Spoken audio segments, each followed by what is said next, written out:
kúrọ̀lẹ́ o gbogbo ọmọ káàárọ̀ oòjíire.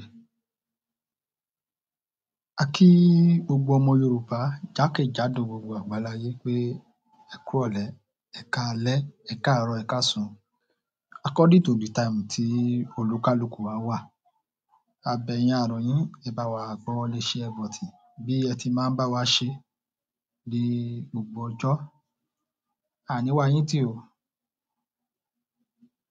bẹ́ẹ̀ ni ẹ̀yin náà ò ní wá wa tì lágbára àṣẹ Èdùà. A jọ máa délẹ̀ lérí ni o. Ẹ káàbọ̀ sórí ètò. A kí yín, ẹ bá wa gbọ́wọ́lé share button. Ọwọ́ tí ẹ fi ń tẹ share button náà ẹ ní fi gbọ́mọ sí o lágbára àṣẹ Èdùà. Mo kí tí a bá wọlé olórí ilé lákọ́kọ́ kí, mo kí ọ̀gá mi Mr. Ọláyọmí Kóìkí tí a mọ̀ sí Koiki Media, the great media.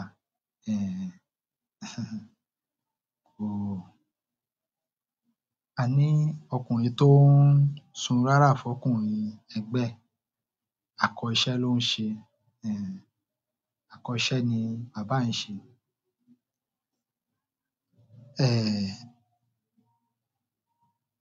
A dẹ̀ kú ọdún Ẹ̀san tó ń ké lọ́wọ́. Àní àṣírí yín ò ní bò o, bẹ́ẹ̀ ni.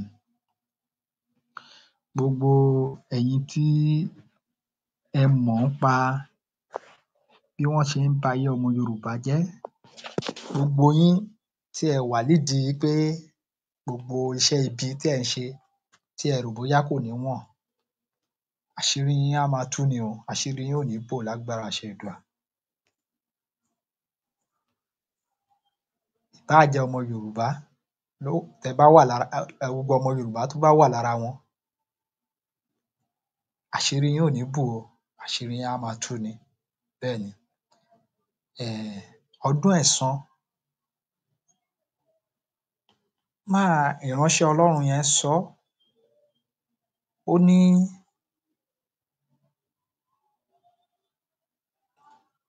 ọ̀pọ̀lọpọ̀ nǹkan máa ṣẹlẹ̀ lẹ́nu ọjọ́ mẹ́ta yìí tá bá dẹ̀ ní parọ́ tanra wa. Ǹjẹ́ ó ti ń ṣẹlẹ̀ àbí kò tíì ṣẹlẹ̀? Just last week ni ìránṣẹ́ Ọlọ́run yẹn ṣẹ̀ sọ ọ̀rọ̀ yẹn. I think Sunday tó lọ lọ́hùn, àbí? Kì í ṣe Sunday àná. Bí man yẹn dẹ̀ ṣe sọ́, a dẹ̀ ti ń rí àpẹẹrẹ ẹ̀. Lánàá, a lot of things ló ṣẹlẹ̀ nínú orílẹ̀-èdè location 419. A lot of things ló ṣẹlẹ̀. A tiẹ̀ tún rí plane kan náà tó tún já ní Zina Port Harcourt. Ó wà lára nǹkan tí man yẹn sọ. Ọdún Ẹ̀san tí àṣírí yín ò ní bò, ó ti dé. Tí agbára wa ò bá ka yín, táwa ò lè bá yín jà, táwa ò níbọn, táwa ò ní àdá, nǹkan tẹ́ fi ń da ojú ìjà, tẹ́ fi ń kọjú ìjà sí ọmọ Yorùbá nìyẹn. Àwa wá ná Ọlọ́run tó ṣetán láti gbèjà wa jà. Ọlọ́run tó ju ẹ̀dá lọ. Ọdún Ẹ̀san náà ó dé. Gbogbo ṣèkàṣèkà, ẹ jẹ́ á máa rántí ọjọ́ àti sùn. Gbogbo ṣèkàṣèkà, ẹ jẹ́ á máa rántí ọjọ́ tí à á gbé apá, tápá ò ní ṣe gbé mọ́. Ọjọ́ tá à á gbé ẹsẹ̀, tẹ́sẹ̀ ò ní ṣe gbé mọ́. Tó dẹ̀ jẹ́ pé gbogbo wa ló máa ṣẹlẹ̀ sí bóyá a fẹ́ bóyá a kọ̀. Dédé ọjọ́ àti àsìkò lèèyàn ò wá le sọ.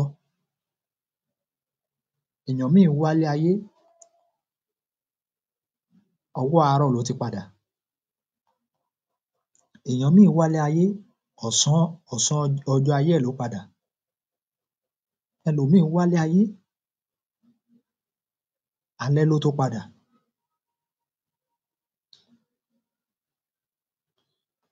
Ǹjẹ́ àtẹni tó padà lọ́sàn-án àtẹni tó padà lálẹ́. Kí ni èmi àtiwọ́ kí la ma fi kí ni a ma jíyìn fún Ọlọ́run Elédùmarè tá bá dọ̀hún? Iṣẹ́ kí la ma sọ pé a gbélé ayé ṣe? Nítorí pé tá bá kú tán, kò sí pé mo ní mọ́tò ọgbọ̀n, mò ń gbé márùndínlógún lọ ńbẹ̀. Kò sí pé mo nílé 20, màá gbé mẹ́wàá lọ ńbẹ̀. Kò síyẹn. Tíkú bá ti já okùn ẹ̀mí olúkálùkù, ló bá tán. Kò sí pé mo ní trillions of naira kankan sí báǹkì kankan.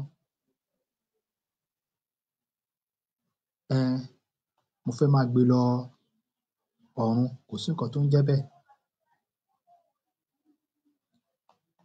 A tiẹ̀ tún rí àwọn olówó kan tí wọ́n á tún sọ pé wọ́n fẹ́ sin owó mọ́ wọn, wípé bóyá inú sàárè wọn tí wọ́n á da owó síbẹ̀. Ẹ̀ báà dá owó síbẹ̀ jù bẹ́ẹ̀ lọ, kò kọjá ibẹ̀. Kí la wá ń wà mọ́lé ayé, kí là ń wà máyà lọ́rọ̀ ilé ayé? Kí ló dé tí èmi àti ìwọ tí a ṣe ro ọjọ́ tí a ma kú? Bàbá Awólọ́wọ̀, bàbá yẹn ò ní ju ilé ẹyọ̀kan, agbárísàṣẹ̀ dáadáa tí bàbá yẹn fi jáde láyé. Kódà mọ́tò ẹ̀ kò ju ẹyọ̀kan. Ẹ wo Abíọ́lá, bábíọ́lá bó ṣe kó ọrọ̀ jọ tó. Ìgbà tọ́lọ́jọ́ dé, ṣọ́lọ́jọ́ ò gba ẹ̀mí ẹ̀ ni? Ta ni ò ní kú? Wọ́n ní awáyé má lọ ò sí, gbogbo wa la jẹ gbèsè ikú. Gbogbo yín wá, ẹ wá jókòó, ẹ jókòó sílé ayé, ẹ̀ ń lo ipò, ẹ̀ ń lo agbára. Ẹ gbàgbé ọjọ́ àti sùn. Ẹ gbàgbé ọjọ́ àti sùn. Ẹlòmíì kú, àti lè kéde òkú ẹ̀, ó jẹ́ ìnira. Ṣùgbọ́n gbogbo ohun tí ẹ rò bóyá ó pamọ́ nílé Aso Rock yín yẹn, ṣìṣe á tì yín, á jẹ́ kẹ́ ẹ tu síta. Fúnra ara yín lẹ̀ ń tu síta. Bẹ́ẹ̀ni, ẹ̀yin ṣì ń wò ó pé Nàìjíríà ò ní crash, pé bóyá kò ní, ẹ̀ ń tanra yín. Yóò ṣẹlẹ̀ lọ́jọ́ kan. Bóyá ẹ fẹ́, bóyá ẹ kọ̀, á ṣẹlẹ̀ lọ́jọ́ kan. Nítorí pé àṣẹ Elédùmarè ni. Kò sẹ́nì kankan tó lè dá iṣẹ́ Ọlọ́run ọba dúró. Ọlọ́run ọba dẹ̀ ti sọ́.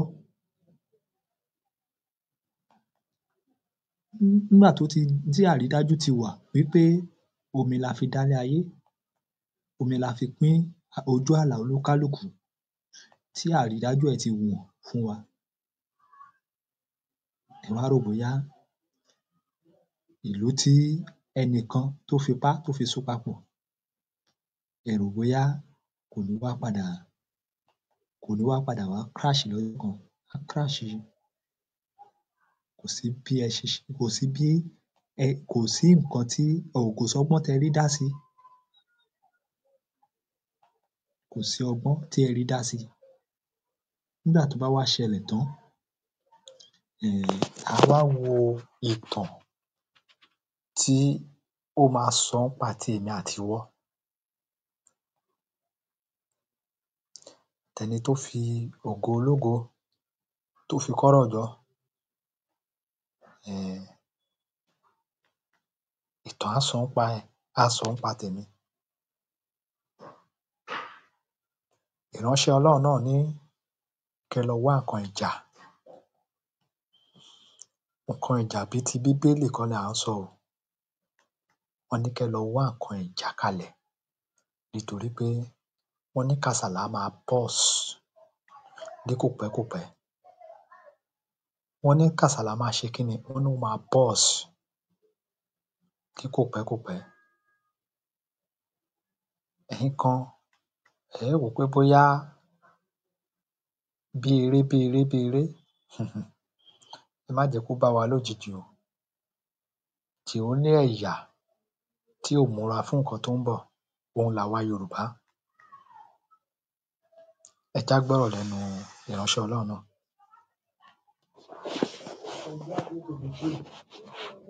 Get freedom. The solution is that if you want your freedom to be easy, there will be war. I told you I see war. You are a pastor, you are an evangelist, you are a bishop, you will have gun. Don't be deceiving yourself. Say, when is Nigeria going to be free? Get freedom. The solution is that if you want your freedom to be easy, there will be war. I told you I see war. You are a pastor, you are an evangelist, you are a bishop, you will have gun. Don't be deceiving yourself. Òdodo ọ̀rọ̀ ni gbogbo wa ti gbọ́ lẹ́nu ìránṣẹ́ Ọlọ́run. Kódà bàbá yẹn sọ wípé aeroplane máa já. Lóòótọ́ lódodo kò pé ọjọ́ mélòó kan sí o. Aeroplane já lóòótọ́ o. Gbogbo wa náà la rí ilé tó ṣẹlẹ̀ ní Port Harcourt lánàá. Ṣùgbọ́n ká tó tẹ̀síwájú lé ọ̀dọ̀ ti bàbá yẹn, ẹ já yà bàrà sí ọ̀dọ̀ olóyè. Mo wo àwòrán kan tí brọ́dà mi Saheed Ire tí ó fi síta lénìí. Ó sọ ọ̀rọ̀ náà. Gbogbo àwọn olóṣèlú tó bá gbọ́ ọ̀rọ̀ náà, kódà tó bá jẹ́ pé ẹ ní ọ̀rọ̀ gbọ́ ni, tó bá jẹ́ pé àwọn olóṣèlú wa ní ọ̀rọ̀ gbọ́, àtara ọ̀rọ̀ tí Saheed Ire sọ yìí ló yẹ kán ti múlò, kán ti kọ́gbọ́n. Nítorí pé ó sọ to the extent pé ó ní Muhammadu Buhari, ó ní ǹjẹ́ ó máa mú DSS dání lọ sọ́run, which is true. Ẹ já gbọ́rọ̀ lẹ́nu Saheed Ire. Mi ò gbàgbọ́ pé Muhammadu Buhari kan náà alágbára Nàìjíríà, Muhammadu Buhari kan náà ó kú kẹ̀. Ìgbà tí mo wá gbọ́ pé Muhammadu Buhari kú, àyà mi sì já, àyà mi là gàrà pé ogun dé. Torí gbogbo ìgbàgbọ́ mi látàlẹ́ àná tó ti túfọ̀ ẹ̀ ó kú, mo ti rò pé DSS ó ti fúlù ẹnu géètì Ọlọ́run, wọ́n á ti sọ̀ráǹdì géètì Ọlọ́run tó yẹ pé ìbọn tó máa kó, mo mọ̀ pé DSS tí ó lọ sí ẹnu géètì Ọlọ́run, mo ṣúọ̀ pé wọ́n ó tó 500,000. Bọ̀ mi wá gbọ́ kankan àti sójà àti DSS àti lọ́yà àtàdájọ́ àti gbogbo ìmọ̀ gbọ́n kankan. Muhammadu Buhari mọ̀ ti kú, ó yẹ kílẹ̀ rọ́ kílẹ̀ yí àwọn ni. Àṣẹ Muhammadu lè kú, Buhari kan náà lè kú. Ilẹ̀ rẹ̀ tó ń jà fún tó fẹ́ gbà àwọn báyìí sìn, ọ̀nà ọ̀run ló ti padà lọ gbà. Ọlọ́run Saheed Adugan afáfàtáì tẹ́ ẹ̀ bá wó kókó mọ́ lórí burúkú ẹ̀ lórí lọ́rùn. Tó bá jẹ́ pọ́lọ́run lè fún òkú láyè láti ríra ni, ó yẹ kí ẹ̀yin méjèèjì kọ́kọ́ pàdé Buhari kẹ́ kọ́kọ́ lù, torí kò sí security tí ó tẹ̀lé, kò sí, ó máa dá wọlẹ̀ sùn ni, kò sí security kankan báyìí tí ó tẹ̀lé báyìí. Gbogbo àwọn DSS ẹ̀ kò sẹ́ni tí ó tẹ̀lé báyìí. Abẹ́fẹ́ tẹ̀lé ni, ẹ bá fẹ́ tẹ̀lé rẹ̀ mú sniper tí gbogbo yín jọ kú papọ̀. Kò sẹ́ni tọ́lọ́ wọn bá òjú lọ o láyé. Kò sí. Pẹ̀lú gbogbo ẹ̀yin Yorùbá ọmọ àlè tẹ́ support Muhammadu Buhari pẹ̀lú nǹkan tó ṣe ń gbà yẹn. lágbára ìgbìmọ̀ rẹ̀kọ́dún ètò parí wọ́n tún fọ òkú ẹ̀yìn náà àṣẹ gbogbo ẹ̀yìn tẹ́ sọ́pọ́tì pé nǹkan tí Muhammadu Buhari ṣe dáa àṣẹ nínú níta ni àdáìmọ̀ ni wọ́n tún fọ òkú ẹ̀yìn náà àṣẹ àìsàn mú yín ikú àṣẹ. pa yín gbogbo ẹ̀yìn Àṣẹ. òṣìkà tínú yín dùn pé nǹkan tí Muhammadu Buhari yẹn ṣe tó ṣe fún ilẹ̀ Yorùbá kó dáa gbogbo bá àjọmọ Yorùbá ni ẹ bá àjọmọ aládé ni ẹ̀kan kíkan orí ó jẹ́ tó sì mọ̀ pé nǹkan tí Muhammadu Buhari yẹn tó gbà fún pé ó ṣe tó dáa àwọn tún fọ òkú ẹ̀ náà kí December tó pé gbogbo. àṣẹ àṣẹ ò bá jẹ́ ọba ò bá jẹ́ ìjòyè ò bá jẹ́ olóṣèlú ohun tí ìbá òkú jẹ́ tó bá ti sọ pé ohun tí ó ṣe yẹn kó dáa tó tẹjọ wà lára wọn àbí bóyá ó kọ̀ tẹ̀ dùn mọ́ ẹ nínú pé nǹkan tó ṣe é dáa wọ́n máa túfọ̀ òkú ẹ náà láìpẹ́ láì jìnnà àṣẹ́gun. Ọlọ́run ọba ẹ̀ ní escape ẹ̀ so Muhammadu Buhari ó lè kú akútukú rẹ lọ́nà ọ̀run akúfàsì ni ó jẹ́ nínú ẹbí ẹ̀ gbogbo ṣe ń jẹ́ tọ́lọ́run from your generation to generation ẹ̀ mọ̀ kú ni gbogbo ṣe ń jẹ́ tọ́lọ́run èmi ò sọ pé kẹ́nìkan kan mọ́ sọ̀rọ̀ ẹni tí ó sọ̀rọ̀ náà tí ó sọ pé òun fẹ́ wá bú mi àbí òun fẹ́ wá gbé mi òun náà ó kú ni ẹ̀yin ìkà bẹ́ẹ̀ ṣe mọ gba ẹ̀yin ẹni burúkú tó ń bẹ láyé yìí tẹ́lẹ̀ ní jáwọ́ nínú iṣẹ́ ibi bẹ́ẹ̀ ṣe máa gba èpè lójú ayé yín àti lẹ́yìn ayé yín nìyẹn you don't deserve rest in peace and you don't deserve honour you are just the president for president for kidnapping ò ní kúre àkútù kúre lọ́lọ́run mo rò pé ó yẹ kí DSS ti ráǹdì ilé Ọlọ́run náà tẹ́ ti gbéwèé lọ́yà àwọn ìwé wèrè tẹ́ mọ́ ń gbé dání ọ̀sán fẹ́ ẹ̀yìn kan ìjọba ìwọ èèyàn lásán sí street ìwọ tó jẹ́ nǹkan kan wájú Ọlọ́run tó jẹ́ nǹkan kan wájú ọba tó dá ẹ wá ń dalẹ̀ ẹrú ẹ fẹ́ gbọ́ ẹ̀mí tí ò dọ́là tó ń dóṣù mẹ́fà òun lè declare ẹnìkan wanted nílé ayé Ọlọ́run náà wá declare òun náà lẹ́rùn wanted ta ló wá jù nínú Ọlọ́run àtẹ̀yàn òun tó ń declare èèyàn wanted ẹni tó declare wanted ń jẹ̀bà lọ́wọ́ ó ń jẹ̀bà lọ́wọ́ òun tó wá declare èèyàn wanted àìsàn ló pa sílò òyìnbó ẹ̀yin olórí burúkú tó kù tẹ́ ń dalẹ̀ ẹrú tẹ́ fi jẹ́ kí tálíkà rí mú mi bọ́lọ́run ṣe mọ̀ pa yín nìyẹn Ọlọ́run sì ní dáríjì yín láyé Ọlọ́run mọ̀ fi ṣe ọwọ́ yín jẹ yín yà ẹ̀yin ìka èèyàn so Muhammadu Buhari lè kú pẹ̀lú gbogbo agbára tí ń bẹ lọ́wọ́ ẹ̀ pẹ̀lú gbogbo DSS tó ń wọ́n dà is it that life or death don't bring am. ó pa Adugan ní July 1st 2021 òun náà kú ní July 13 2025 kábíyèsí Ọlọ́run ọba kábíyèsí Ọlọ́run ọba kábíyèsí Ọlọ́run ọba kábíyèsí Ọlọ́run ọba ó sì pa Muhammadu Buhari kò sì sí yàláyà pírẹsidẹ́ǹtì Nàìjíríà kan tí ó bí ọ́ kò sí DSS kan tí ó bí ọ́ kò sí FCC kan tó máa bí ọ́ ọba amúnimọ́gbára ìlẹ́yìn kan kòwé àyín wèrè kan kòwé pé ìjọba kan amúnimóògùn ó wá dà báyìí àwọn olórí burúkú gbogbo àtú nínú ìdì àtú ilẹ̀ Yorùbá àwa Yorùbá àwọn ọmọ káàrọ̀ òjìrì tá a jọmọ ọ̀ríjìnà àti Fúlàní ò bá yàwá sùn àtú nínú ìdì wọ́n fẹ́ wọn kọ́ ni ìwọ tó sì wà lórí ipò lóko dáadáa ìwọ tó rò pé ó jẹ́ nǹkan ṣe wá rí báyìí pé jẹ́ nǹkan kan wájú Ọlọ́run pa Buhari ládùúgbò gbogbo security rẹ̀ Ọlọ́run pa Buhari ládùúgbò gbogbo nǹkan tó kó jẹ tó lọ fi tún nìjẹ́ ìṣe ní rẹ̀jíìmù tiẹ̀ odidi ọdún 8 ní Buhari fi pláàni láti pààrọ̀ Yorùbá run Ọlọ́run gbà ní Ọlọ́run ju ọ lọ ni ọ̀yá kí Muhammadu Buhari dìde tí ò bá ti dìde ọmọ àlè ni kó dìde báyìí kó kọ́ máa dìde DSS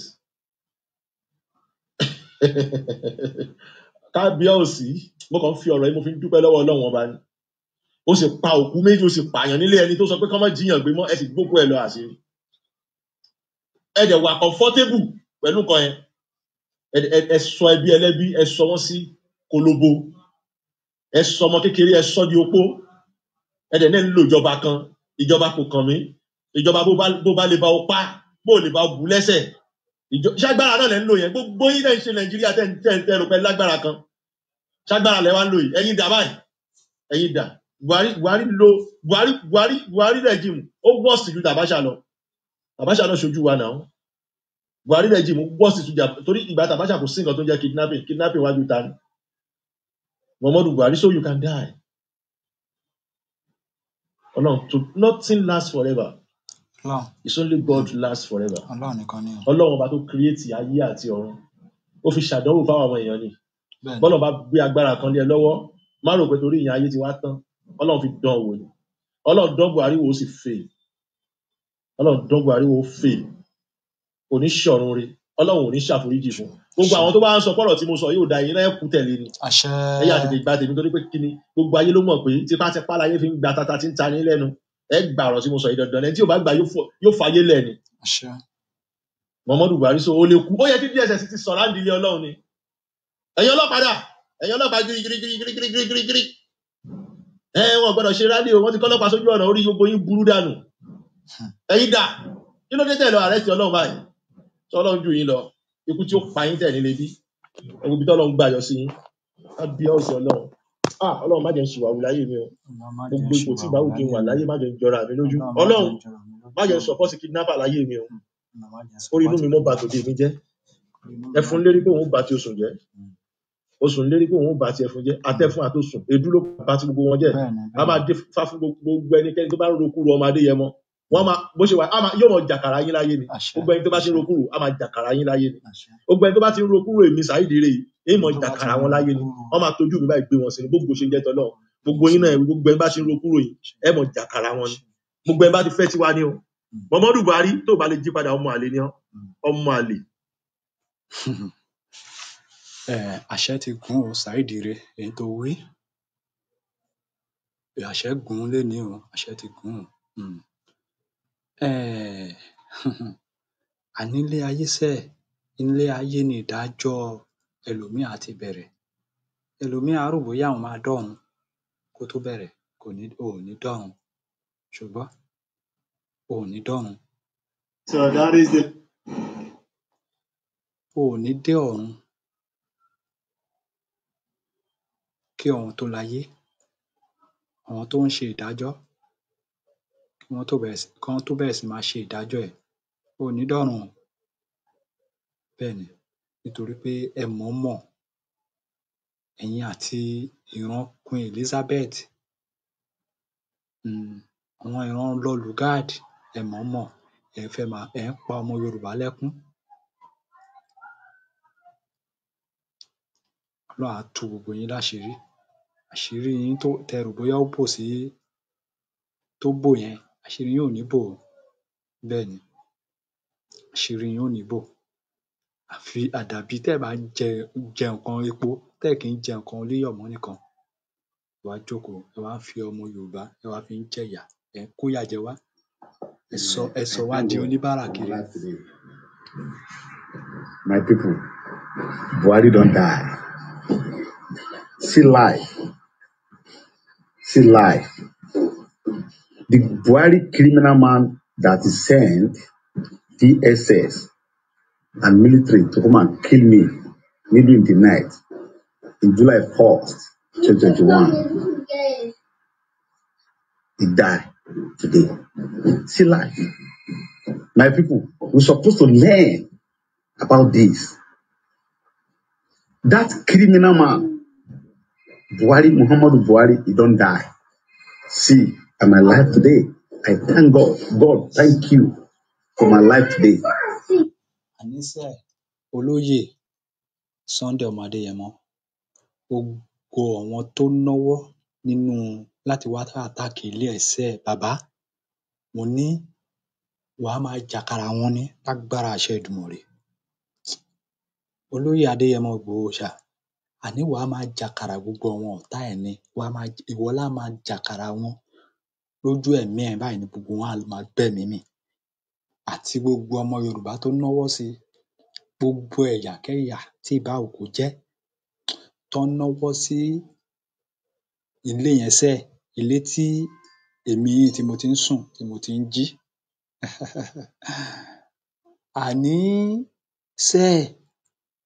Àní a máa jàkàrà wọn ní. Bẹ́ẹ̀ni. Èrò ò tí pọ̀ jù lọ́run, ẹ máa nìṣó sọ́run. Bẹ́ẹ̀ni. Èmi gan tí mò ń sọ̀rọ̀ ẹ̀ máa kú lọ́jọ́ kan. Ṣùgbọ́n kí ni mo fẹ́ fi jẹ́ ààbọ̀ fún Ọlọ́run tí bá dọ̀hun. Criminal Fulani man that is with some Yoruba, with some stupid Yoruba people that gang up and come to my house middle in the night. They try to take my life, but God said no. If God say yes, nobody can say no. God said no. See life. You don't die today. Thank God. God, I thank you. Now, is in London, where intelligence has come out to say this is where the former president Muhammadu Buhari is receiving medical treatment as he's currently bedridden. And this is on the Devonshire Place.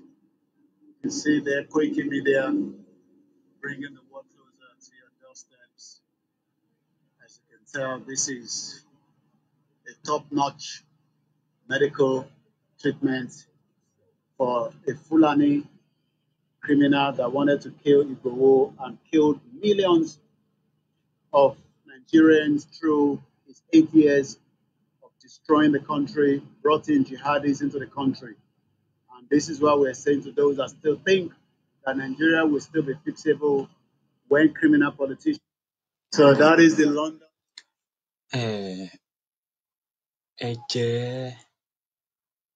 Ẹ̀jẹ̀ gbogbo 28,000 ọmọ Yorùbá tí Fúlàní Muhammadu Buhari tí ó pa, àdúrà mi rèé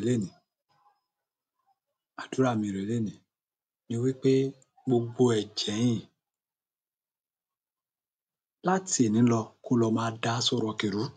Kì í tún wá ń ṣe pé kó tú àṣírí pé bóyá ẹnìkan ti kú tipẹ́ àbí gbogbo wa la mọ bó ṣe ń lọ. Ṣùgbọ́n àdúrà mi ni wípé gbogbo àṣírí tó bò sí Aso Rock kí gbogbo ẹ̀ bẹ̀rẹ̀ sí ní máa dàrú láti èní lọ. Kíbẹ̀ má tutù o láti èní lọ. Kíbẹ̀ má tutù mọ́. Gbogbo ẹ̀jẹ̀ 28,000 ọmọ Yorùbá tí Muhammadu Buhari gbẹ̀mí wọn tó wá rò bóyá òun àti àwọn ẹbí òun wọ́n máa lọ lásán, ọmọ ẹ̀ á jẹ ńbẹ̀ sẹ́. Ẹ̀ ní lọ lásán o. Bẹ́ẹ̀ ni, ibi tí ẹ parí iṣẹ́ ọmọ Yorùbá sí yẹn, àníṣe ẹ̀jẹ̀ àwọn ọmọ Yorùbá tí ẹ ti ta kalẹ̀ ó máa bẹ̀rẹ̀ sí ní tú wa ńlẹ̀ ibi tẹ́ so wá mọ́lẹ̀ sí, nítorí pé bẹ̀ ṣe ń ṣe wá, ẹ ẹ̀ ṣe wá pẹ̀lú ojú lásán. Ẹ ń lo agbára lé wa lórí, ẹ tún ń ṣe wípé kẹ́rin wa máa dàrú ká má gbọ́ra wa yé. Ẹ ń ri odidi màálù mọ́lẹ̀ nítorí titi wa. Ẹ̀jẹ̀ àwọn ọmọ Yorùbá láti èní lọ sẹ́ kó bẹ̀rẹ̀ sí ní máa bí yín. Kí ilé yín má rojú mọ́ láti èní lọ, kí ọ̀nà yín kó má ráyè mọ́. Àṣírí tí ẹ rò bóyá ó bò sẹ́ láti èní lọ kó bẹ̀rẹ̀ sí ní máa tú síta. Àṣẹ gùn.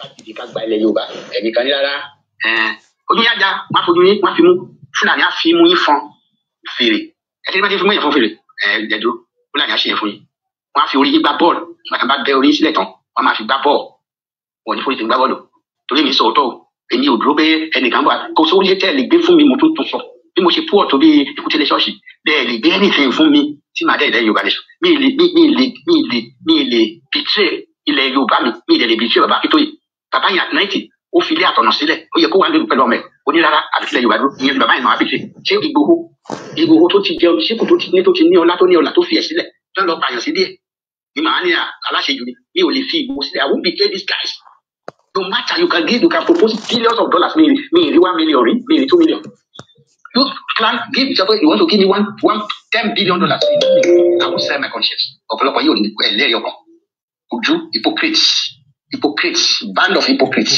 and sycophants ní gbogbo ọmọ Yorùbá majority ọmọ Yorùbá especially integral leader of cockroach and rabbits bàbá tó lágbára lé ní tí o mọ̀ fún ṣe kó lò ó lè wá gbé mi o you can trace my voice I won't mention my name you can try it mo lè èmi èsì bẹ́ẹ̀ ilẹ̀ fẹ́ fún ẹ tó pété bá ti di president yẹn ẹ ti di lifetime immortal you have become an immortal soul you will die kò sẹ́ni tí ò ní kú ní family kó gbogbo ayé kẹ́kọ́ 100 story building kẹ́kọ́ ó sí you won't die is your grave bóun yìí ká fi casket yìí ká fi ṣe diamond ká fi ṣe gold ká fi ṣe ròyà mìíràn lóru láyé whatever it is called ìka àti maggot tó máa jẹ gbogbo yìí tó ẹ̀yin ọmọ Yorùbá ṣé ó tán àbí ó tán ṣé ó tán àbí ó tán à ń wí lógún à ń pọ̀ lọ́gbọ̀n ẹni dandan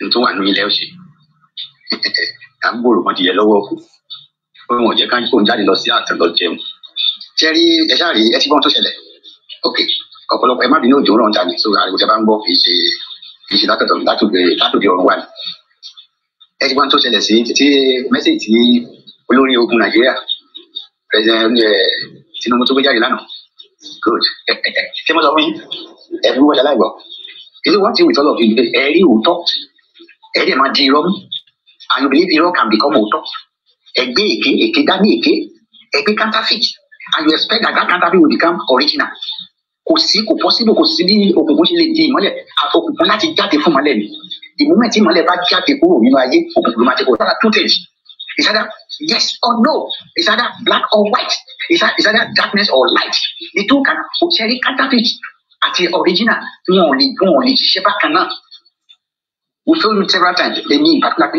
ẹ má gbẹ́kẹ̀lé Tinubu don't trust this guy is not kò ní èrò rere kankan bó ti wù kó ní pínpín tó fáwọn ọmọ Yorùbá ṣẹgbọn sọjà tó ọdà tó gbé wà lánàá ó lóun pàṣẹ gbogbo àwọn mílíṣì kan jáde kan crush àwọn kò tiẹ̀ wá sọ pé kò tiẹ̀ dárúkọ boko haram ó ní àwọn terrorist kìíní kan kò dárúkọ méjì àlá ó ní àwọn ọkọwádìí àti àwọn separatists ó ní ká lọ crush wọn àwọn náà pè separatists àwọn táwọn jíjà gbára àwọn táwọn béèrè fún self determination especially àwọn Yorùbá ṣe é rántí pé ó ti lé ní 2 years tí Tinubu ti wà lórí oyè as the president láti May 2023 and now we're in July so that's over 2 years and almost 2 months gbogbo bàtà ń pa ènìyàn the last 2 years tí wọ́n rape tẹ́lọ̀ ń dáná sun àwọn villages tẹ́lọ̀ gba ìlú máwọn ará Benue Plateau ọmọ ará Ondo State Enugu Bauchi gbogbo ẹ̀ Taraba tí wọ́n ń gbalẹ̀ lọ rẹpẹtẹ tí wọ́n brandish different kind of weapons tí wọ́n ṣọ ẹ̀ òkúlẹ̀ táwọn méjì lọ dá lọ pẹ̀lú àwọn bandits àwọn terrorists Tinubu rí òkú sọ̀rọ̀ gbogbo wọn ti ń kó àwọn repentant Boko Haram soldiers sínú the pure and the military ní Nàìjíríà Tinubu òkú mú ọ̀pá tó lágbára lé ní tí o mọ̀ ṣe gbọ́dọ̀ ó lè wá gbé ní ẹ̀wù kọ́ àwọn measurement ní ó ti dá ibò wọn rí wòlé èmi èṣe báyìí lẹ́fẹ̀ẹ́ from May 25 to May the president yẹn ẹ̀ṣin báyìí láti time back in Kogi you have become a leader that will finish you weak within this kò ṣẹlẹ̀ sí òyìnbó ọ̀dọ̀ kó gbogbo agbègbè ayé ẹgbẹ́ tàyẹ̀ ẹ̀kọ́ ẹ̀ṣin báyìí wọ́n àìfọ́ra ẹ̀sán ní ìgbàgbẹ́ àwọn Yorùbá fẹ́ kàfà tí wọ́n ti wọ́n ti time to waste your life gbogbo kan fine as thirty become ṣe fọ́nrán ìwé ṣe dáhùn that one ṣe go even kan ṣe ìyá ìyá ìyá àná láyé whatever it is no it can't don't deserve any response as far as saying àti máa kọ́ so my dear I have told you mo ti sọ several times agenda Fulani ni Tinubu wa carry out agenda Fulani ló wa carry out and explain it to everybody's knowledge who care Tinubu is ready to sell ọmọ Yorùbá gbogbo ilẹ̀ Yorùbá fún Fulani the question is ẹsìn sir Mr. President alágbára ìkankan náà ló máa ṣẹlẹ̀ sí Nàìjíríà èmi ò ní kọ́bọ̀ dání ṣùgbọ́n mo lálàáfíà to some extent though ẹ̀yin náà lẹ̀ jẹ́ kálàáfíà wà Nàìjíríà especially what Tinubu you are a hypocrite kí lẹ́sọ̀ in the year 2000 when you were addressing Mammoth rally nígbà yẹn Yorùbá can stand on their own kí kan you don't believe in Nigeria now it is your turn you see how hypocritical you are so ìgbà tí gbogbo àti gbogbo lọ́wọ́ ariwo tẹ́ gbàgbà yẹn because of what you want now you got in it and then after that the worst you can spend in that place Baba Tinubu is 8 years 8 years àwọn predecessors yìí èyí tó lọ gbóná wà wọ́n fẹsẹ̀ palẹ̀ kiri Ọbásanjọ́ nìyẹn ó ṣe ń gbé lẹ́tà òun kọ oríṣiríṣi gbogbo ìgbà tó wà lórí oyè tí ó fún lè Yorùbá ní breathing space ọlọ́ọ̀kì láti ṣe kí ni ìyàtọ̀ tó wà láàrin ìwà Ọbásanjọ́ gbogbo ìlú mẹ́tọ́ Ọbásanjọ́ pàpẹ́ kì í ṣe Yorùbá òun náà jiyàn what about you are you not the same I've said it repeatedly you are not a true born Yorùbá son ọmọ Yorùbá ò lè máa gbérù gbèsè tó gbé one cannot cross everybody because you are dancing to the script most of my Yorùbá tẹ́ bá rántí my last message or thereabout charity ọba sí Tinubu ń ṣe script wọn àti wọn ti sílẹ̀ ní London before the election I listened to the outcome of that meeting pẹ̀lú àwọn big wit ní Fulani tí wọ́n wà ní London but I'm like okay bye bye your excellency everything has been planned sealed and dusted tẹ́ bá rò pé Tinubu wá gbogbo obìnrin Yorùbá ó kàn forúkọ Yorùbá gba ipò yẹn ni ó kàn fi gbà ni pé kó lọ kọ́ ọ̀pá ẹsẹ̀ sí àwọn ọ̀rẹ́ sàdí fún irú ìbò yẹn àfẹ́gbọ́n pẹ̀ mọ́ kó wá ọ̀nà at any cost láti gbé wá wọ́n ṣe gbé Nnamdi Kanu tí ó bá lè gbé tí ó bá lè ṣe yẹn kó sí ilẹ̀ sọ́hun kó má jẹ́ kó wálé kó lè gbẹ́sẹ̀ lè gbogbo àkáǹtẹ̀ jáde discrete Tinubu play ẹ̀yin tẹ̀sí mi nípa wọn yín ni ìbá wọn Yorùbá Tinubu ìṣe ọmọ Yorùbá take it or leave it. Stop deceiving yourself. Stop deceiving yourself. If you can deceive yourself, that's your own cup of tea. Nobody can deceive me. Me, at my age, mo tó kò mo lórí iṣẹ́ yìí ń ronú yẹn ọmọ Yorùbá. Gbogbo ẹ̀yin ọba ilẹ̀ Yorùbá. Can you die twice? Why don't you pick courage and go and meet this guy? Tell him to his full face. Tó bá dẹ̀ jẹ́ ìtúwẹ́sì ni tó bá dẹ̀ ní kí mílíọ̀tì kó lọ kó yẹ kó parí bẹ̀. Wọ́n ti mẹ́kọ́ wà dá àwọn àníwò òfin àwọn àlákọ́lẹ̀. Pé di ọ́rí di ẹ̀rá Tinubu àwọn ọba wa bíi fíìsì tó lọ bá tó lọ sọ̀kò lọ́rọ̀. Ó ní kán ráàdù wọn pàpà wọn dànù. Èmi ló lè yàn kó bàbá Tinubu má fi kú kalẹ̀ mẹ́rìbọ́dì. Bàbá ṣàṣeyọrí tiẹ̀ lọ kú gbẹ̀yìn náà ni. Ó kà kó tú ẹ̀ bí eṣiṣi.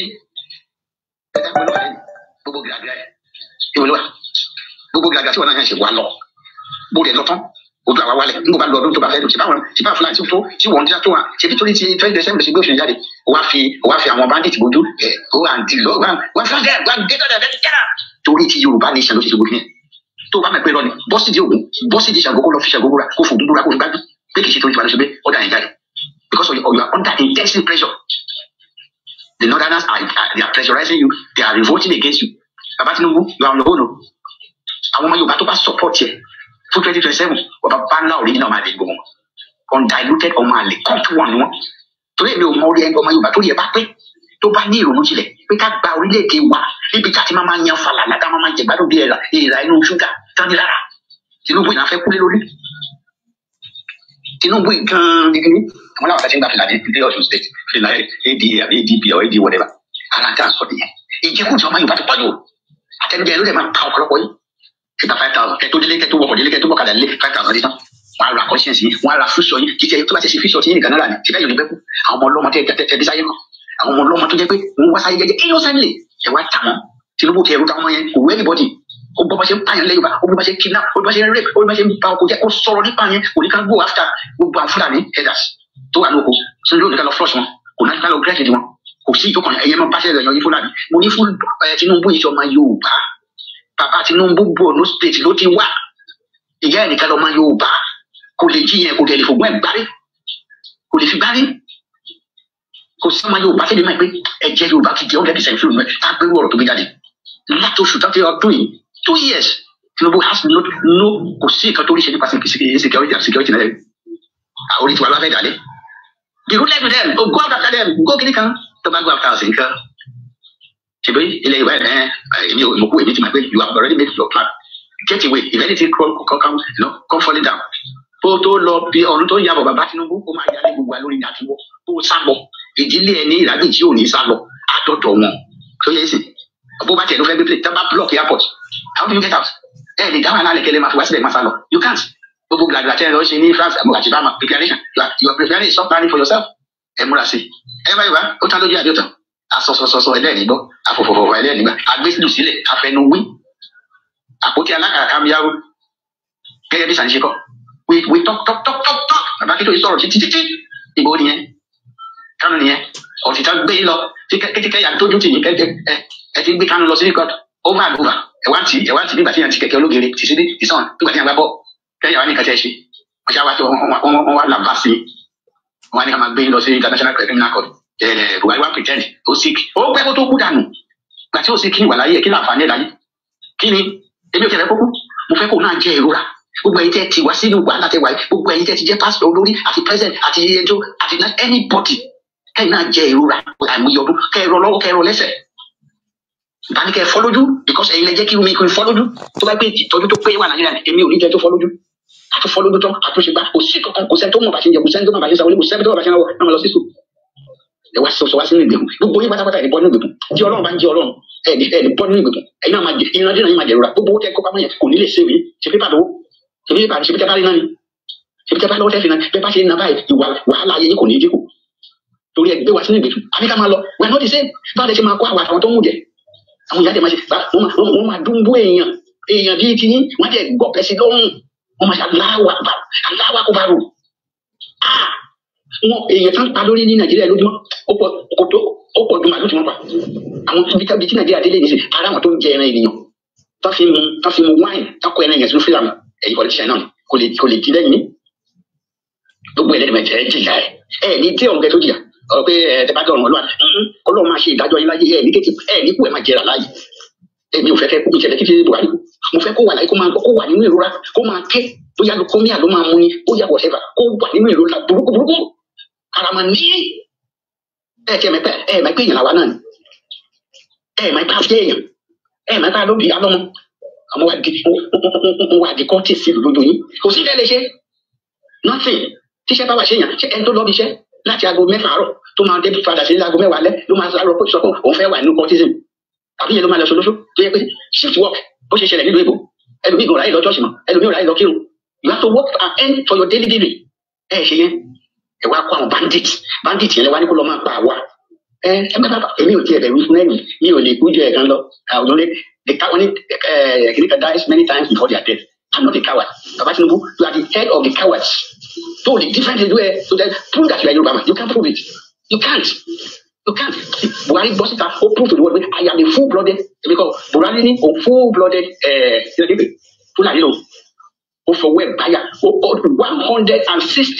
100 billion 160 billion ló kó fún àwọn méjì láti kéde iṣẹ́ wo ni méjì aláṣẹ láti fi lọ disorganize láti fi dí pẹ̀lú wani south west kó lọ ká lọ ra anything ìwọ ọ̀tẹ́ni tó ń pe anybody yorùbá pé ẹ̀yẹ ọ̀dọ́ sí ẹ̀ka mo fi lé náà lọ́wọ́ ẹ̀lọ́kẹ́ iná lọ múra wà ń lanu ẹ̀ ṣàkọ ẹ̀ ṣe ẹ̀yàn fada ọmọ yín wà ń parí òun parí wo ṣèyí my father is the greatest president kí ni greatness ẹ̀ ṣe tẹ̀ gbèsè tàbí máa tọ́ka sí pé Baba Tinubu 2 years down the line what have you implanted kí ni footprint tẹ̀ gbèsè ká lè tọ́ka sí pé nígbà tí Tinubu wà ní the last year bàbá ti ṣe gbé epo láti 180 per litre bá a ṣe sọ pé Buhari burú tó kò gbé kọjá 180 ó bá ní 87 for 8 years ó bá ní 87.50 lọ́dọ̀ ìfẹ́rẹ́pì Jonathan ó láǹdẹ̀ sí 180 or 190 naira per litre ẹ̀yin dẹ̀ gbé láti 190 múra gbàgà ó bọ́ sí 650 first time how many percentage ọkùnrin dẹ̀ ń talẹ̀ àtijọ́ subsidy àtijọ́ tẹ̀ ti yọ subsidy ìdẹ̀rù wo ló bá wa ní Nàìjíríà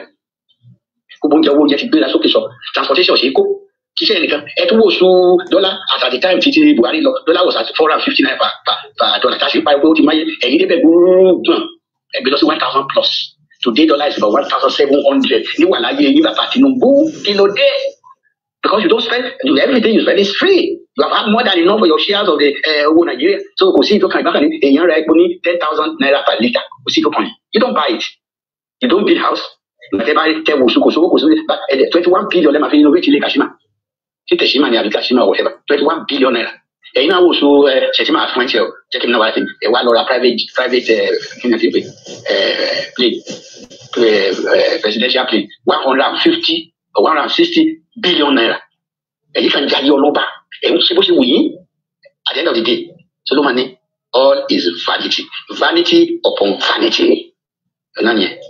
Ẹ̀rẹ̀ plane sí ṣe jẹ́ kí plane yẹn kúkú máa gbé yín wọnú ilé kó dẹ̀ gbé wọ orí bed kó dẹ̀ mú orúnkún yẹn tẹ́ bá fẹ́ jí láàárọ̀ kí plane yẹn wá yí gbé bàbá ẹ̀ dìde èmi ò tí rẹ̀ tó lówó lóyún tó lówó tán tó gbé gbogbo ẹ̀ tán tó kọ́lé sí òfurufú ó fi ilé ẹ̀rọ àdúró sí òfurufú without any pillar pé ó gbé ilé yẹn ó gbé sí òfurufú báyìí ìlànà tó máa gbẹ lé owó ọ̀ ìjọ tí ń bá máa máa pẹ́ lórí pé ẹgbẹ́ mọ́tò méjì mẹ́ta mẹ́rin ẹ wá jókòó sí mẹ́tẹ̀ẹ̀ta ilé ẹ̀ka ṣe wá máa drive yín lọ ìyẹn náà yín máa pé ìyẹsẹ̀ ti di olówó tẹ́ ẹ wá sọ̀rọ̀ ayé di immortal soul ẹ̀ ní kú mọ́ ẹ bá yín mọ̀ pé ẹ ti ra ayé pa ṣùgbọ́n tẹ́ bá lè ṣe yẹn kí wọ́n ní kí ni lára kókó fẹ́fẹ́ agbára yìí gbogbo agbára tẹ́ ẹ ní ọ̀tọ́lọ̀ bá dé kó lu agbára tó nílé yín lórí ṣẹ́yìn àwà láyé ẹ̀ fàyè ní àwọn èèyàn lára just for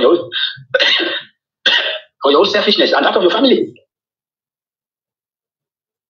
Ọbásanjọ́ là lẹ́nu olóńgbà gbadá kiri yẹn kò sí ní tí Ọbásanjọ́ máa wọlé ní bó wọ super process market kò sẹ́ tó máa recognize bó wọ ṣọ́ọ̀ṣì gan agbára kankan náà máa fi kó wọlé ta ló fẹ́ recognize impact wo a life of no impact is a life of no value. Kí tó right of value orí kan wà kan kọjá yẹn ó ní àkókò ẹyẹ kan náà ń pè ní àkókò tó ń lu gínígbó is creating an impact only a life of no impact is a life of no value. Àkókò tó ń lu gínígbó is creating an impact a life of no impact is a life of no value. Baba Tinubu, I don't think you are ready to create any impact and at the end of the day gbogbo asán lórí asán I won't speak more than this. Àṣà ẹ̀yẹ́ máa yọ̀ bá ẹ̀kú etí bọ̀ ẹ̀ tó máa múra o 2027 ẹ̀kú pé lọ́rọ̀ gbọ́ ètí yìí ti dé àti gbàdúmẹ́tì ọ̀pọ̀lọpọ̀ yín ní ìkú dàpọ̀ ẹ̀ tó bọ̀ bá ti jẹ́ wọ́n ní pẹ̀lú ẹ̀ta nà lábàtà ni ẹ̀ tó bá ti ta sí lára kó lọ fọ̀ kó tún ara ẹ̀ ṣe kó náà wá rẹ̀ wọ́ra yín ní tẹ́ máa jẹ lẹ́ni tó máa tán lálẹ́ kò lè ń jíjà. You don't fight for something that will last for life. Lẹ́yìn ìgbà tẹ́ bá lọ tán ọmọ yín wọ́n máa jí èrè ilẹ̀ náà ilẹ̀ Yorùbá.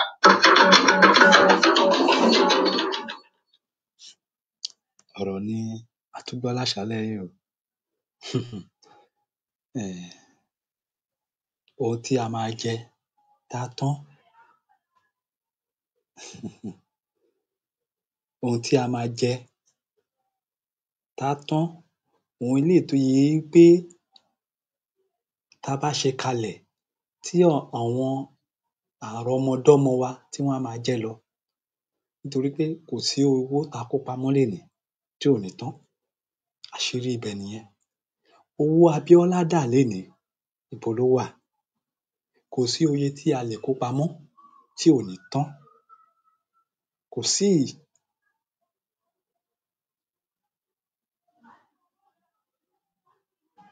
Kò sí.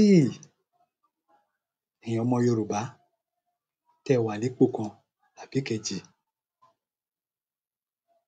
Fúlàní kò yẹ kó ní agbára jù yín lọ. Bàbá yẹn sọ, wọ́n ní British ò kó wa lẹ́rú mọ́. Wọ́n náwa fúnra wa la wá ń kóra wa lẹ́rú. Òótọ́ dẹ̀ ni. Àwa fúnra wa ni. Nítorí pé ìgbà tí ìwé tá jọ tiwọ́ tán sọ wípé a jọ tiwọ́ sí tó ti expire ní 2014, kí ló ná wa láti wípé ká gbé ìgbésẹ̀ tó nípọn ká sowọ́ papọ̀ mọ́ bàbá Akíntóyè. Iṣẹ́ tẹ́ fi máa ṣe bẹ́ẹ̀. Ikú lẹ fi ń lé àwọn bàbá oníbàbá kiri. Bẹ́ẹ̀ ikú yẹn á dẹ̀ dà lérí yín, á dà lérí àwọn ọmọ yín. Bẹ́ẹ̀ ni. Nítorí pé ohun tí ẹ rí nínú orílẹ̀-èdè Nàìjíríà kò ju wípé ẹ̀yin fi ń ṣe pé bámúbámú lẹ yó. Ẹ ẹ̀ mọ̀ bóyá ebi ń pa ọmọ ẹnìkọ́ọ̀kan. Àwa dẹ̀ ń jẹ́ kó yé yín wípé èyí tí ẹ ti jẹ wá máyé ó ti tó. Bí ẹ fẹ́ bí ẹ kọ̀, àwa ò lágbára tó yín. Ẹ̀yin lẹ̀ ń lòbọ́, àwa ò ń lòbọ́. Ṣùgbọ́n a lọ́lọ́run tó ṣetán láti gbèjà wa jà. Kò sí nǹkan tó lọ títí o. Bẹ́ẹ̀ ni. Bá wù yín, ẹ rántí. Bá wù yín, ẹ má rántí. Àwọn ìgbìmọ̀ tó ń da orílẹ̀-èdè rú sẹ́, àní eléyìí tí ò bá kú lára yín sẹ́, èdè àìyedè ò ní jẹ́ kẹ́rin yín gún mọ́. Èdè àìyedè ò ní jẹ́ kẹ́rin yín tò mọ́.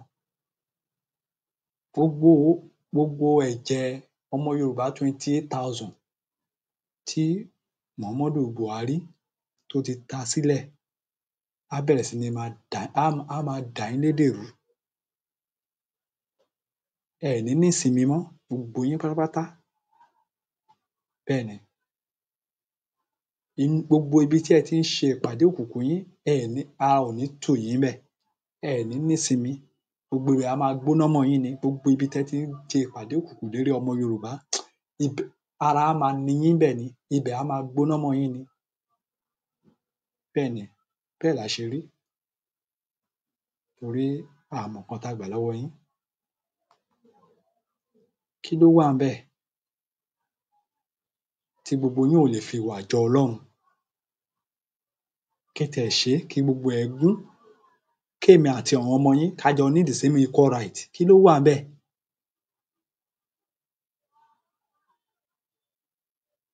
Ẹ wá gbé gbogbo ẹ̀tọ́ ọmọ Yorùbá, ẹ wá gbé fún ọmọ tiyín nìkan.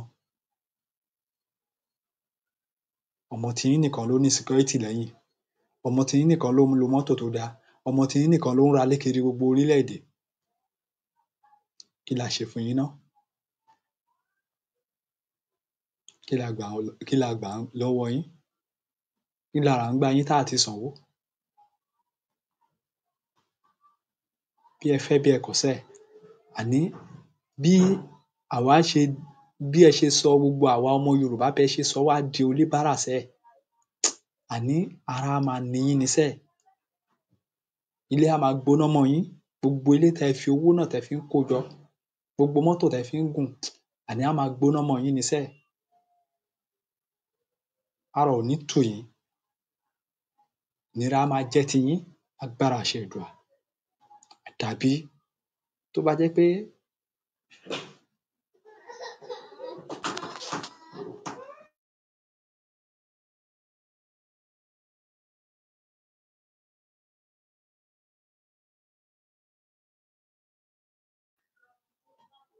ẹ jọ̀ọ́ ẹ má bínú sí wa, àwọn ọmọ Oòduà ló ń sun ẹkún lẹ́nu ọ̀nà.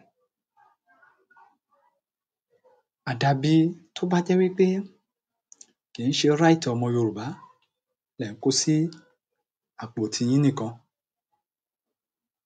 Gbogbo àǹfààní tó yẹ kí ọmọ Yorùbá máa jẹ, ẹ wá ń gather gbogbo ẹ̀ mọ́ra, ẹ̀ ń kó lọ sí abroad, ẹ lọ fi ń tún ìlú onílùú ṣe.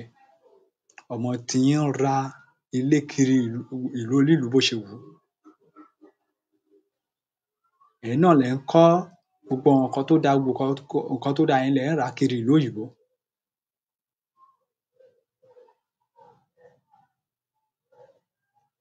Elédùmarè á bi yín, á dẹ̀ béèrè ẹ̀mí yín. Bẹ́ẹ̀ ni. Bó ṣe ti ń béèrè àwọn ẹ̀mí àwọn kan lọ́wọ́lọ́wọ́.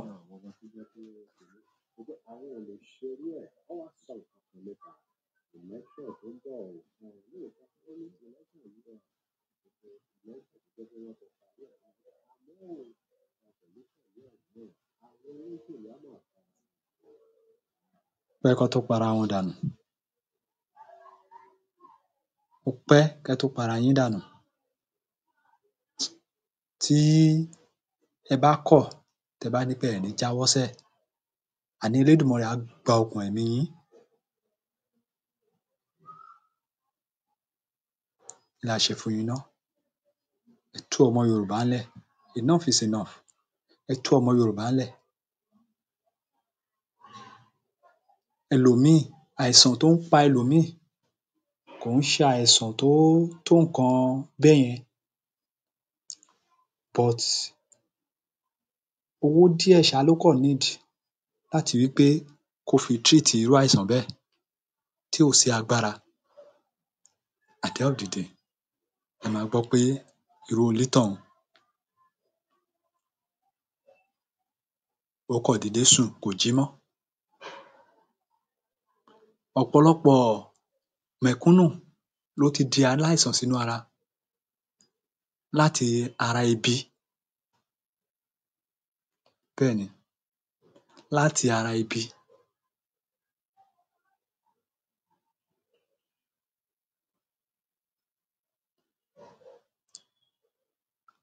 Kò sí pé ní Nàìjíríà today now, mi ì lè sọ ẹlòmíì o, mi ì lè sọ ẹlòmíì o, but ní èmi o, tí mo ti sun oorun bóyá 4 to 5 hours rí, ó ti pẹ́, kò ń ṣe ọdún yìí rárá. Ṣe ni màá ranjú kalẹ̀ eléyìí tójú máa fi mọ́. Ṣe ni màá ranjú kalẹ̀ nígbà tó jẹ́ pé ìrònú ni. Ìrònú ni. Ẹ̀yin kan ẹ dẹ̀ fi wá ń cash out kiri. Ẹ fi wá ń ra latest motor kiri.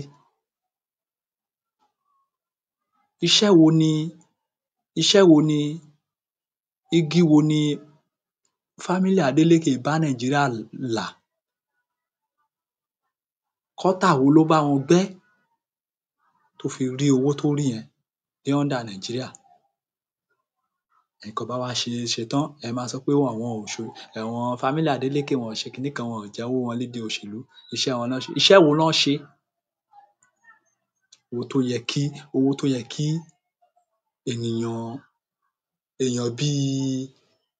èèyàn bíi 10,000 kán jọ ní, ẹni ẹyọ kan á wá dá nìkan kó sí àkàkà ara ẹ̀. ẹni ẹyọ kan. Ìlú òyìnbó tí ẹ̀ ń lọ, ṣé irú àpẹẹrẹ tí ẹ̀ ń dé bá ńbẹ̀ nìyẹn? Nígbà téèyàn kan sọ fún yín pé òun fún yín ní òmìnira, tí gbogbo nǹkan tí wọ́n dẹ̀ ń pè ní òmìnira tí tán fi ń gbà pé ìlú ti ní independent tí ò sí nínú ẹ̀ tó dẹ̀ wà ní ìlú titi ẹ̀. Ẹ̀yin dẹ̀ ń lọbẹ̀ ẹ̀ ń fojú rí gbogbo nǹkan.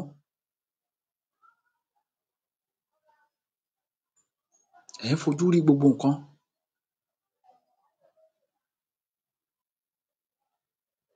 Ìlú yẹn lẹ dẹ̀ wá sọ pé ká ṣì máa bá ṣe lọ. Nígbà tó bá tó àsìkò sẹ́ẹ̀, gbogbo agbára tẹ ní ẹ̀ ń mọ̀ pé òtúbá ń tẹ́ni lọ́dọ̀ Ọlọ́run. Ọlọ́run á fa ìjọba yín ya. Bẹ́ẹ̀ni, Ọlọ́run á fa ìjọba yín ya. Ẹ̀yin àti ìjọba British àti ìjọba àwọn Abdulsalam, Babangida and co, family Yar'Adua tí wọn ò padà lẹ́yìn wa, Sultan Sokoto, Gumi gbogbo wọn, Ọlọ́run á fa ìjọba yín ya. El-Rufai, gbogbo yín àtẹ̀yin ọmọ Yorùbá tẹ́ ẹ̀ ń gbìmọ̀ pọ̀ mọ́ wọn, Ọlọ́run á fa ìjọba yín ya sẹ́ẹ̀. Bí ẹ fẹ́ bí ẹ kọ̀. 2027 yìí sẹ́ẹ̀, àní kò ní ṣeé ṣe fún yín. Á nira fún yín ni sẹ́ẹ̀, kò ní ṣeé ṣe fún yín, ẹ̀ ń tanra yín ni. 2027 tí gbogbo yín ń lépa kiri yẹn, ẹ̀ ń tanra yín ni sẹ́ẹ̀. Kò ní ṣeé ṣe.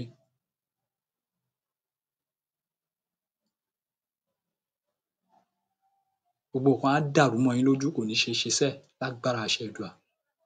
Àsìkò ti tó. Bẹ́ẹ̀ni, ẹ̀san yẹn á dẹ̀ ké. Kò sí bẹ́ ṣe lè yẹ́, ó máa ké ni. Àdàbí tó bá jẹ́ pé mo ti jẹ nǹkan tó wù mí lénìí. A dẹ̀ kì í ṣọ̀lẹ, à ń ṣiṣẹ́. Ìwọ bo lọ ṣiṣẹ́ lénìí báyìí. Bo rí 10,000 naira wálé láti ibi iṣẹ́, kò rán anything. Kò sí nǹkan kan tó ràn. Kò sí nǹkan kan tó ràn.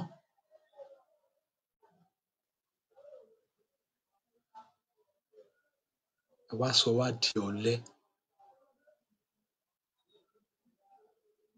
Àwọn ìwàkiwà tí ò yẹ kí ọmọ Yorùbá máa hù, ibi tí ò yẹ ká ti máa bá ọmọ Yorùbá ti wá di ẹni tí à ń bá ńbẹ̀. Bàbá yẹn sọ nínú ọ̀rọ̀ wọn, wọ́n ní tí iṣẹ́ bá wà fún everybody, wọ́n ní ṣé ọmọ tó ti jí láti àárọ̀ tó ti gba ibi iṣẹ́ ẹ̀ lọ, wọ́n ní ṣé òun ló fẹ́ rántí pé òun fẹ́ kẹ́gbẹ́kẹ́gbẹ́ kan. Bàbá mi orílẹ̀-èdè Yorùbá wọ́n sọ̀rọ̀ kan, wọ́n ní ọmọ secondary school tó bá ti dé láti ibi iṣẹ́, ọjọ́ tí wọn ò bá lọ school ó níbi tó ti ń ṣiṣẹ́. $15 wọ́n ní wọ́n ń san fún ibi iṣẹ́. Wọ́n ní ó tún wá ń sọ pé òun fẹ́ ra ajá. Wọ́n náwọn dẹ̀ mọ̀ pé ó ní owó ẹ̀. Wọ́n ní because wọ́n ní wọ́n mọ̀ pé ó worth millions of naira, millions of dollars lọmọ yẹn. Per hour ni wọ́n ní wọ́n ń san $15 fún. Ibo lẹ ti lè ṣiṣẹ́ per hour nínú orílẹ̀-èdè Nàìjíríà báyìí tán lè san 50,000 fún yín àbí 30,000? Iṣẹ́ wo lẹ lè ṣe báyìí léèdé báyìí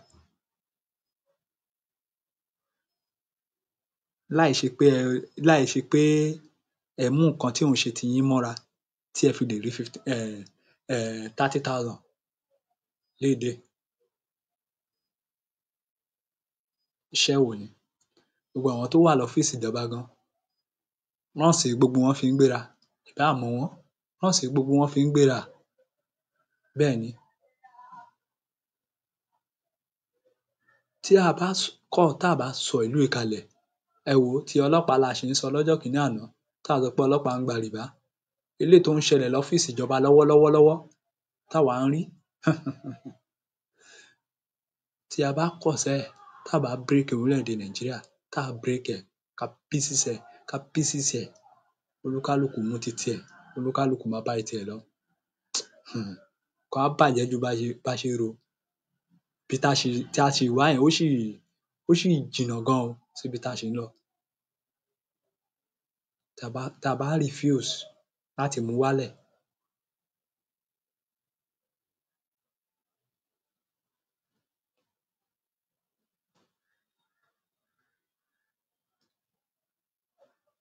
a ò ní ro jù báyìí fún ti tèní. A kí gbogbo ẹ̀yin olólùfẹ́ wa tí ẹ ti darapọ̀ mọ́ wa, tí ẹ ti bá wa like, tí ẹ ti bá wa share. À ń bẹ̀ yín, à ń rọ̀ yín ni. Ìjàngbara ò ń ṣe ọ̀fẹ́. Ẹ bá wa support Koiki Media. Koiki Media, ohun tí bàbá yẹn ń forí rọ́ ó pọ̀. Ká tó máa lọ lórí ètò, ẹ jẹ́ kí n sọ àwọn àṣírí kan fún yín. Koiki Media ò rán mi láti sọ, but màá sọ nítorí pé ohun tí mo rí ni tó hàn sí mi kedere, kì í ṣe nǹkan tó ó kàn jẹ́ pé mi kàn lè máa fi evidence ẹ̀ máa wọ̀n yín lórí àwòrán ni. Gbogbo orí mídíà tẹ́ rí tá ti ń sọ̀rọ̀ yìí ni wọ́n ti ń report bàbá yẹn, wọ́n ti ń report àwọn page yìí. Kò sí nǹkan kan tó ń wọlé látorí àwọn page yìí. Ìwọ̀nba tọ́rọ́ kọ́bọ̀ tẹ́yin náà fi ń support ni bàbá yẹn fi ń ṣe sub fún wa. Ẹ dẹ̀ mọ̀ pé nǹkan tá gbé dání a gbọdọ̀ jẹ́ kó sú wa, a gbọdọ̀ tó jẹ́ kó rẹ̀ wá. Ṣùgbọ́n tó bá ti ń di wípé a rí sub ṣe, okay, bá a ṣe ń pariwo tá sì ṣe ń pariwo yìí báyìí, òun ni ò tíì jẹ́ kí gbogbo ẹ̀ kó tiẹ̀ ti kú pátápátá, nítorí pé mídíà mélòó lẹ tún rí tó ń pariwo bí Koiki Media ṣe ń pariwo pé àníṣe no going back ni. Mídíà mélòó? Most of them wọn ṣèbí wọ́n ti wọlé tán. A sọ pé gbogbo wọn náà ló ti wọlé tán o, but most of them wọ́n ti wọlé tán now. So ìwọ̀nba tọ́rọ́ kọ́bọ̀ tẹ́ fi ń support ẹ̀ náà ló ti ń ṣe sub fáwa.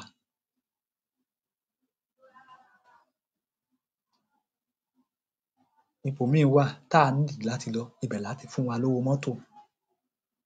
So a bẹ̀ yín ni, a rọ̀ yín ni, ẹ support mídíà nítorí pé mídíà yìí kì í ṣe mídíà kì í ṣe page tó yẹ kí ọmọ Yorùbá wá tì. Kò ń ṣe page tó yẹ kí ọmọ Yorùbá wá tì. Ẹ support man yìí. Bẹ́ẹ̀ni, iṣẹ́ takuntakun tí Mr. Koiki àti ìyá wọn tí wọ́n ṣe nínú ìrìnàjò yìí kò kéré. Bẹ́ẹ̀ni, ohun tí mo mọ̀ ni, ohun tí èmi ò bá mọ̀ mi ò ń bá wọn sọ. Mo ń bá wọn sọ kì í ṣe pé bóyá torí oyè tí Mr. Koiki fẹ́ fún èmi ni èmi ṣe ń sọ. Time to time ló ń attack page wa. Lẹ́nu ọjọ́ mẹ́ta báyìí ní bí 3 days ago àbí bí 4 days ago ni another one ó sì tún ṣẹlẹ̀. So a bẹ̀ yín ni o, a rọ̀ yín ni. Ẹ bá wa ẹ ran page lọ́wọ́ láti wí pé kẹ́ lè máa rí wa wò jù báyìí lọ. Ilẹ̀ Oòduà á gbè wá o, ọ̀dàlẹ̀ nìkan ni ò ní gbè o. Ibi tí ẹ dẹ̀ tí ń mówó ni gbogbo yín tẹ́ ń support Koiki Media. A gbà ládùúrà pé ọba mi Èdùmàrè á máa fi ọ̀pọ̀lọpọ̀ á máa fi rọ́pò síbẹ̀ o. Ẹ ní ná kan tán kí míì tó wọlé. Ọwọ́ yín ò ní kàn sálẹ̀ àpò o. Ẹ máa rí ṣe o, ẹ máa rí jẹ, ẹ máa rí ná, ẹ máa rí lò.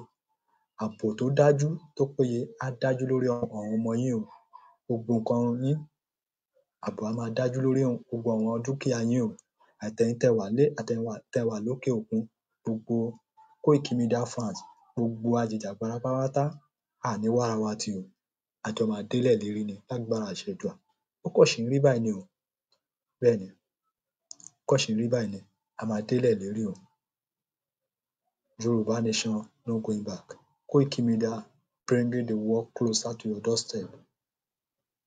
ẹ ṣé o.